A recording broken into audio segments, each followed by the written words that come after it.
Bifurcation అయినప్పుడు హైదరాబాద్ నుంచి ఆఫీసులతో పాటు మా చిన్న అమ్మాయి మా చిన్నల్లుడు వచ్చేసారు. హైదరాబాదు వదిలి బతకలేమో అనేసి అనుకున్నాము. హైదరాబాదులో మలకపేట గవర్నమెంట్ క్వార్టర్స్లో టీవీ టవర్ దగ్గర ఉన్నాయి కదా, అక్కడ 106 క్వార్టర్స్లో మేము ఉన్నాము. అక్కడ నుంచి రావడం చాలా బాధపడ్డాము. హైదరాబాద్లో కూడా చాలా ప్రేమగా అనురాగంగా ఉండేవాళ్ళు. నేను చెంచులగూడ హై స్కూల్లో టీచర్గా పనిచేసేదాన్ని. మా అమ్మాయిలంతా వచ్చేసారు ఇద్దరు.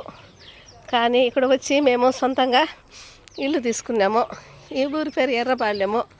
అయినా కూడా ఇక్కడ కూడా చాలా ప్రేమ అనురాగంగా ఇక్కడ కూడా మంచి మనుషులు ఉన్నారు. ఇక్కడ వాతావరణం కూడా మాకు బాగుంది. కానీ బైఫర్కేషన్ అయిపోయిన తర్వాత ఫస్ట్ మేమే ఇల్లు తీసుకున్నాము. తర్వాత చాలామంది కొనుక్కున్నారు. ఇక్కడ బాగా మేము సెటిల్ అయిపోయినాము. హైదరాబాద్లో ఎలా ఉంటారో మనుషులు, అదే ప్రేమ అనురాగాలు ఇక్కడ కూడా ఉన్నాయి. చాలా హ్యాపీగా ఉంది.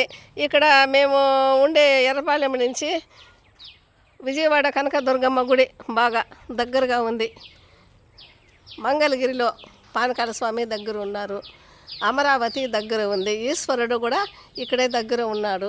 కానీ ఇక్కడ మనుషులు కూడా బాగుంటారు. భగవంతుడి టెంపుల్స్ కూడా ఇక్కడే ఉన్నాయి. కృష్ణానది కూడా బాగా మా ఇంటికి దగ్గరలో ఉంది.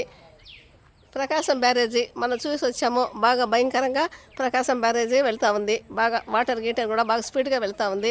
ఇక్కడ కూడా బాగా మేము సెటిల్ అయిపోయినాము. హైదరాబాద్ వదిలే బతకలేమో అనేసి అనుకున్నాము. ఫస్ట్ నేను చిత్తూరులో ఉన్నామండి. చిత్తూరులో ఉండి పుత్తూరులో జాబ్ వచ్చింది. పుత్తూరు నుంచి హైదరాబాద్కి వచ్చాము. హైదరాబాద్ నుంచి ఇంటర్ స్టేట్ ట్రాన్స్ఫర్లో ఇక్కడ వచ్చేసాము. ఇక్కడ వచ్చి కూడా బాగా సెటిల్ అయిపోయినాము. ఇక్కడ కూడా మంచి టెంపుల్స్ బాగా ఉంటాయి. ఇవన్నీ యూట్యూబ్లో పెట్టడం వల్ల కూడా మనకి ఎంతో సంతోషం అనిపిస్తుంది.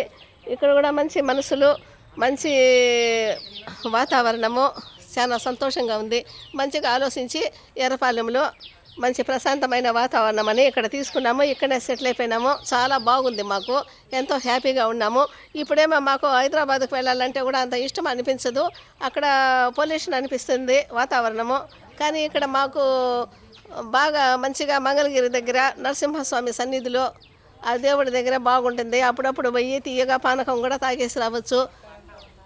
బాగా మంచి గుడులు ఉండే చోటు బాగా స్థిరంగా మేము పర్మనెంట్గా నివాసము ఏర్పరచుకున్నాము. చాలా హ్యాపీగా సంతోషంగా ఉన్నాము. ఇప్పుడు హైదరాబాద్ మీద మాకు ఇష్టం లేదు. ఎట్లయినా బైఫర్కేషన్ అయిపోయిన తర్వాత మన స్టేట్ మనదే, మన ఇల్లు మనదే, మన మనుషులు, మన వాతావరణము. ఇప్పుడు ఎట్లయినా వాళ్ళు వేరైపోయారు కాబట్టి అటు సైడ్ మనకైతే ఇంట్రెస్ట్ ఉండదు.